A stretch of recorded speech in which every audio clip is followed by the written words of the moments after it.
and welcome to What on Earth, the podcast of the Environmental Investigation Agency, or EIA. We're living in a time when the planet is warming faster than ever, yet instead of stronger climate action, we're actually seeing a political backlash. Across Europe, the European Commission's omnibus proposals were pitched as a way to simplify laws, but they're starting to look a lot more like a step towards deregulation. Dismantling climate policies isn't just bad for the planet, it's bad for business. In the long run, it threatens economic growth, stability, and the very markets it claims to protect. At a time when bold climate action is widely deemed more crucial than ever, EIA senior climate campaigner Walravens joins us on today's episode to defend and champion one of the world's most ambitious climate policies, the European Union's F-gas regulation, and to talk about EIA's latest analysis, which demonstrates how uptake of sustainable cooling in the supermarket sector is both good for business and the planet. I'm Paul Newman, EIA's Senior Press and Communications Officer, and today we're going to be looking at the importance of tackling climate-harming refrigerants and how they can actually make fiscal sense in the long run. Finn, welcome, and thanks for taking the time to share your thoughts with us. Hi, Paul. Yeah, no problem. Thanks for inviting me. Good to have you back. Okay, before we get into it, perhaps you could tell us briefly a bit about F-gases, especially hydrofluorocarbons, or HFCs as they're more commonly known. Why do we need to care about them? Yeah, sure. So, as you said, HFCs or hydrofluorocarbons belong to a group of F-gases. And these are often gases that we can't see, but they are around us in our daily lives. They're commonly used as refrigerants in cooling. So when you step into your car and if you want to switch on the air conditioning, it could be in there. Or they're sometimes used in the cooling in the refrigeration systems in supermarkets, for example. Despite being very good as cooling agents, ironically, they're actually very powerful greenhouse gases, and they're commonly known as superpollutants. So even just a small amount of this gas leaking from a cooling system can have a huge impact on global warming. And in fact, globally, emissions from HFCs are actually more significant than those from aviation. And as a whole, looking at emissions from refrigeration, they account for about 7% of global greenhouse gas emissions. And the problem is really that as our planet is warming, demand for cooling is growing. Worryingly, scientists estimate that the demand for refrigeration and therefore emissions from that refrigeration is going to double by 2030. So it's really an issue that we need to do something about. The good news is that in Europe, we actually have the world's most ambitious HFC regulations. This is centered around the F-gas regulation. And this has really been a key piece of regulation. Not only has it really cut HFC emissions, but it's also led to the development of much more sustainable cooling technologies. And supermarkets in particular have really benefited from it. Excellent. Now, back at the start of the summer, we published the report Cooling the Climate Crisis, which analysed the climate impact of supermarket refrigeration as a whole and revealed that up to 70% of a supermarket's emissions stem from cooling. Can you tell us a bit more about this? Yeah, sure. Here at EIA, we have actually been looking at the issue of supermarket cooling for a long time. I'm trying to think when our first report was published. I think it was 2009. So it's fair to say we are kind of experts when it comes to supermarket cooling. And so what we really did this time round, though, we wanted to take a slightly different approach to the reports we've done in the past. And so we took data from 5 retailers, global retailers, Ahold Delhaize, Carrefour, Geronimo Martins, Metro, and Tesco. And we wanted to analyse their sustainable cooling practices. And our findings actually revealed the huge impact that cooling has on a retailer's carbon footprint, accounting for as much as 70% of their Scope 1 and 2 emissions. So what I mean when I say Scope 1 and Scope 2, these are Scope 1 emissions are really emissions coming from the retailer, those direct emissions. And Scope 2 are associated with the energy that they're using, which is often purchased. The good news is that not only do HFC-free systems reduce emissions from direct emissions, they're actually more energy efficient, so they can help tackle those energy related emissions. So this not only cuts bills, but it avoids retailers having stranded assets in the long run. So really our findings show that strong climate policy doesn't stifle business, it's actually strengthening it. And looking at the retailers as a whole, broadly, we see leadership from some of the brands, and we do see evidence that the shift away from HFCs is paying off. But worryingly, some retailers are behind the curve when it comes to moving away from these gases. And that's why we think it's important for investors to step in to help guide some more sound financial decisions. Yeah, I can see the point of the retail sector responding to organisations like ourselves, or rather us, because there isn't anyone quite like us, urging them to shift to more climate-friendly cooling. But why should investors into the retail sector care about the type of cooling being used? I think climate change isn't just an environmental and humanitarian crisis. It is also a financial crisis. And we see increasingly insurers warning that climate change is a systematic threat to the global economy. And yet the financial sector itself holds immense power to shape corporate behaviour and emissions. So I think investors should really care about cooling for several reasons. Firstly, we have the newly introduced EU Sustainability Reporting Directive. And this is actually going to require larger companies to publish their emissions data, as well as a credible climate transition plan, which is aligned with a 1.5 degrees C warming scenario. Then there is also a sister directive called the Due Diligence Directive. And that essentially requires these companies to walk the walk, i.e. they have to show that their actions are 1.5 aligned. And companies which don't do this could actually face significant fines, actually up to 5% of turnover. So for retailers, we see that cooling is such a big chunk of their emissions that they really need to take action. And investors in retailers should really be aware of this. One of the other reasons why investors should care is really at the heart of the EU's F-gas regulation is an HFC phase-out. We have a very ambitious phase-out, and by restricting the supply of these gases, their cost is skyrocketing. We've seen the price of HFCs rise by about 800% in recent years. And that is actually meant to happen because it's meant to persuade companies to move away from these polluting gases. The problem is that some retailers are just moving too slowly, and this is leaving them at risk of very high costs associated with just the price of topping up the gases in their systems. Finally, this high price of HFCs is actually stimulating an illegal trade in these refrigerants. And at EIA, we've actually been investigating this for some time. And our investigations show how these gases are being illegally smuggled into Europe via organised criminal gangs. So worryingly, the HFCs being used by supermarkets are some of the most polluting kind of HFCs.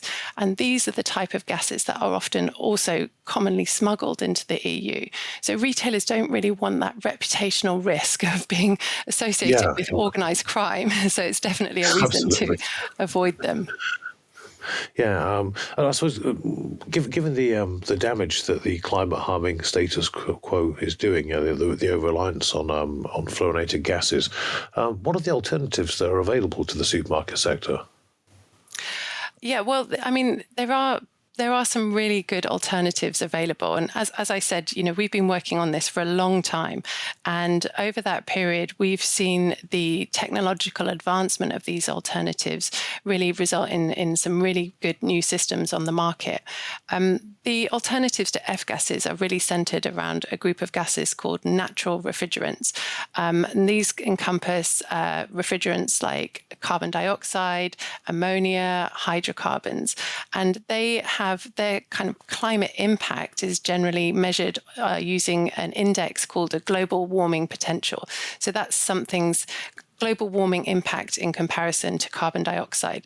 So these natural refrigerants have a global warming potential of 1 or less, which is pretty low when you consider that one of the most commonly used HFCs in supermarkets has a global warming potential of almost 4,000. So this is a really big benefit. what we have seen because of Europe's F-gas regulation is huge uptake of these systems in Europe. And we now have over 76,000 systems running in Europe. So it has been really successful. These are carbon dioxide systems in Europe, but there are also other systems for perhaps smaller stores and other systems that are used across other parts of the world, but which use hydrocarbons, and they're very easy to use. They're called plug-and-play systems because they're quite small and you literally plug them in, a bit like your fridge that you have at home. On a similar sort of scale, size-wise, or is it something that's quite manageable for them to use? So they're much more manageable. They could be used in a kind of corner shop, or they can be connected to larger systems, but they just require a kind of lower level of technical expertise. Excellent. Well, obviously, a key consideration of supermarkets must be their financial bottom line. What are the financial incentives for them adopting sustainable cooling, such as the models you've been discussing? Yeah, I mean, obviously, there's a huge financial incentive to avoid HFCs, as I said. You know that these are refrigerants whose price is going to go up in the future, and we're seeing huge operational expenditure. But there are also financial incentives resulting from the energy gains of these new systems. For example, one of the retailers we looked at, Carrefour, reported that the adoption of natural refrigerant systems in combination with adding doors to their fridges resulted in energy savings of 19 to 45%. And they actually said that this means that these systems pay for themselves within a 4 to 10 year period. That's really important from a financial point of view, because when we look at the actual lifetime of the system, it's much longer than that period. In fact, these systems tend to last a long time. They can have a lifetime of up to about 15 years. So having this system paid back within 4 to 10 years shows that there really is a financial reason for investing in them. Excellent. In the report called The Climate Crisis, you and your colleagues took a pretty close look at the 5 key retailers you named earlier. Can I try to take a moment just to look into the findings relative to each of them, like how they're doing in comparison with each other and where they are in terms of where we would like them to be? Yeah, so we mapped out the sustainable cooling actions across the 5 retailers, and that information was based on a survey and disclosures, that the public disclosures that the retailers had made. We noted examples of best practice as well as areas for improvement. So I'll just give you some very top-line findings from the 5. The first, Ahold Delhaize, we found that was the biggest emitter of the group, with estimated cooling emissions in 2023 amounting to almost 2 million tonnes of carbon dioxide equivalent. It is a big emitter. And we found with this retailer, they have some good progress in their European stores, but there were concerns raised over the actions in the US with a real lack of data being shared. The retailer did tell us that on average, the global warming potential of the refrigerants that it used was about 2,300, which if we go back to the natural refrigerants, which are less than 1, from our point of view, there's a definite room for improvement. Unlike some of the other retailers, it didn't disclose the level of investment that it has planned to transition its cooling. So definitely more work could be done there. The other retailer we looked at was Carrefour, which is, as you probably know, one of the biggest retailers in the world, with over 14,000 stores globally. We saw that this retailer has done well in terms of early adoption of alternatives, and it has some use of alternatives in its Brazilian stores. It also shared quite comprehensive data in its disclosure information.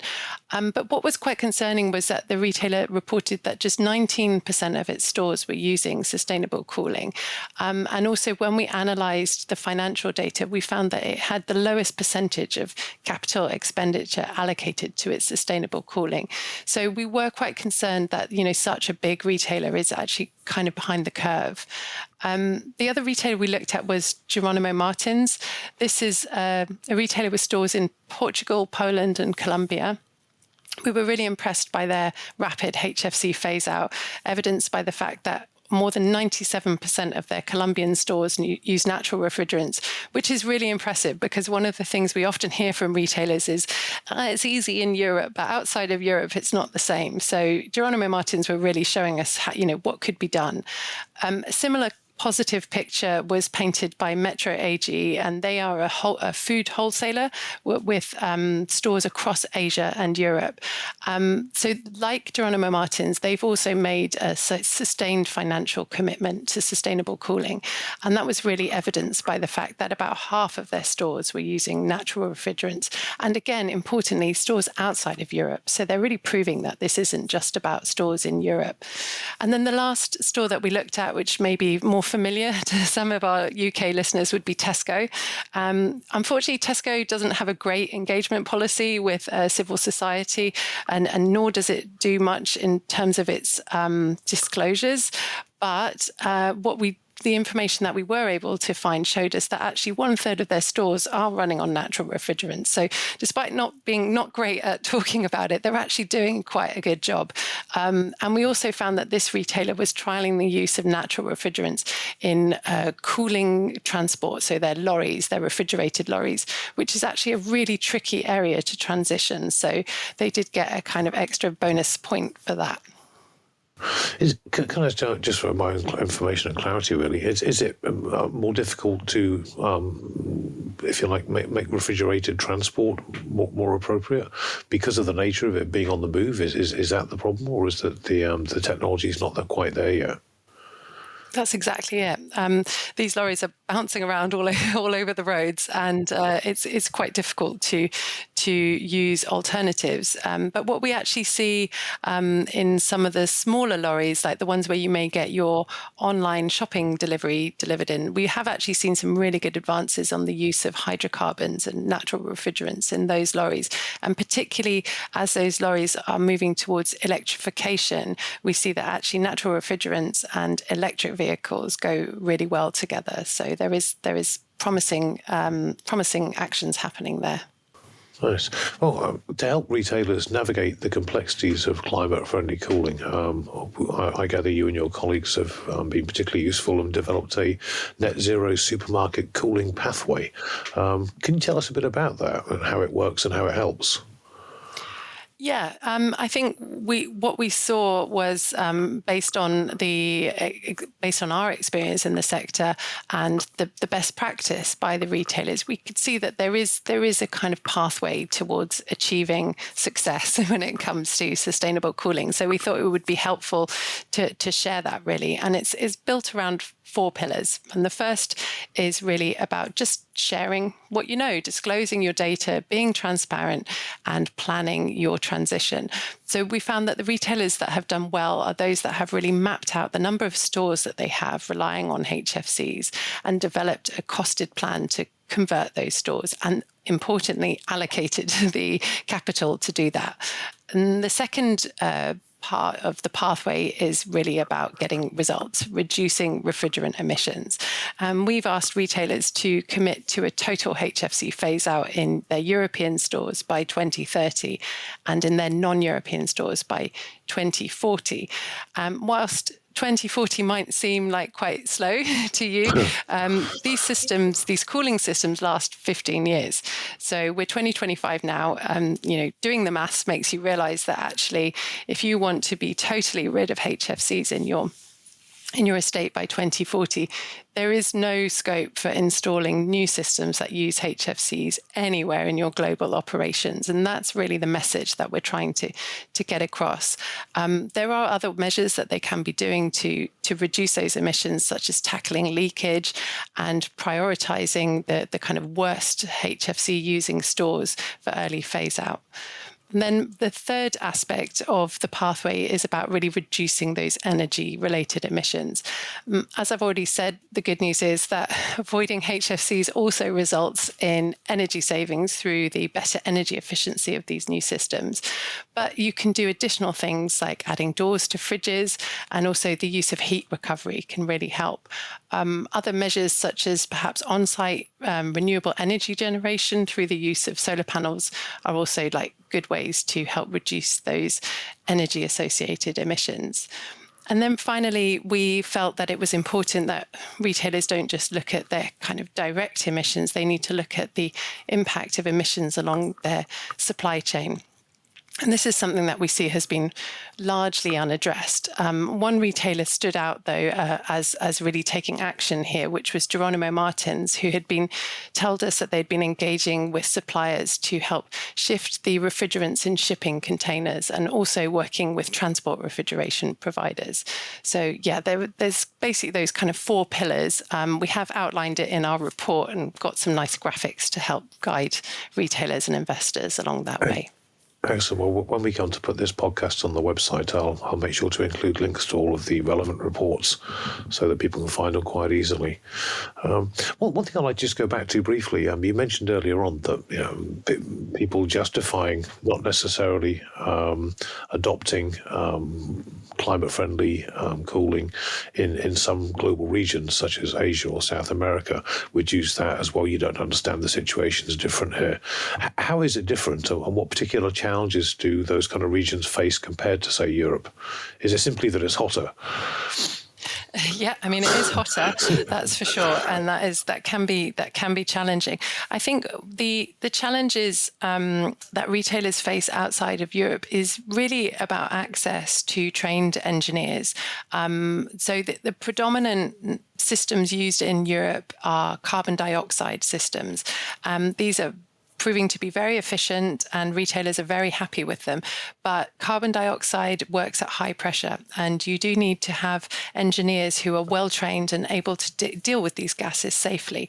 What retailers have said to us is it can be hard for them to have easy access to engineers, because if your system breaks down, you don't want to be having to spend days for the right person to arrive. And that's where they've had a lot of challenges. But globally, these countries are beginning to phase down HFCs. So hopefully as part of that phase down, national governments can begin to support training on natural refrigerants. It's something that we've seen in Europe through our revised F-gas regulation. We've actually now got a rule which makes training on alternative refrigerants mandatory. So our training in Europe is really taking off. And hopefully this example, again, how regulation can really support businesses in their transition, could be applied in other regions as well. Definitely, because they clearly have to go hand in hand. You can't be installing new systems that no one can service, and there's no point training people to service them if the systems aren't there. So, yeah, as you say, it makes sense for the regulatory pressure to make the two move along at the same sort of pace. One final point. You've been working on this issue for some years now. How would you summarise the current state of play in the retail industry as regards proper cooling? Yeah, I mean, I think whilst our report did find some examples of best practice, I think we are concerned that they're behind the curve. Generally, the sector is. The retail sector, the supermarket sector, tends to use these very polluting HFC gases. And yes, some of these big brands are kind of reporting and showing best practice, but there was obviously a lot of brands that we didn't cover.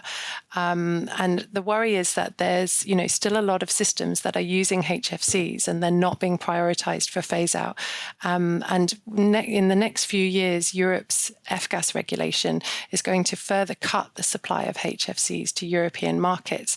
So there's going to be a real crunch point in the next few years where retailers who haven't switched out of these gases are going to see, first of all, it's going to be very hard to get hold of HFCs. But secondly, those gases are going to be very expensive. And thirdly, they might be associated with illegal trade. So we are a little bit worried.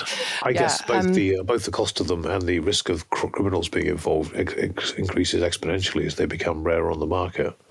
Yeah. And then also looking outside of Europe, it is concerning to see, developing countries are beginning to report on their HFC use. And we do see quite a large amount of these type of HFCs that are used in supermarkets being reported in developing countries. And really, they also are facing a HFC phase down. So we really want to try and kind of spread that message that avoiding the lock-in of these really long-lasting systems is really key to compliance with global regulations on HFCs. Excellent. So what's next for you as a climate campaigner in terms of spreading the word, if you like, and getting more supermarkets on board with this? So I think one thing we've tried to do with this report is we have a long history of engaging with supermarkets, but where we've tried to do something a bit different now is develop this report for investors. So we actually have quite a long report, but we also have a shorter investor guide if you don't have many hours to read the longer report. And I think we see that some retailers need to do more. And whilst I'd love to think that, they just listen to civil society and media headlines, I think also, words and advice and engagement from investors can have a really big role to play. And what our report has shown is that action on sustainable cooling really is a low-hanging fruit, and there are huge emission savings to be gained here. We know that investors are looking for those kind of real-world wins. So hopefully, the hope is that investors will see this and hopefully use this in their engagement or get in touch with us, because we're always happy to talk through any queries on it. Very good. Well, the very best of luck for that. And I say we'll drop the links into the various reports, including the investor's summary, on the page where this podcast appears on our website. In the meantime, thank you, Paul. Thank you very much indeed for joining us today. It's been a real pleasure to have you back, and thank you for putting it in layperson's terms. It's always good to chat to you. If you've enjoyed listening to this podcast, please watch this space for future episodes, and do check out our website at eia-international.org to find out more about our work. Thanks for joining us, and wherever you are, stay safe out there.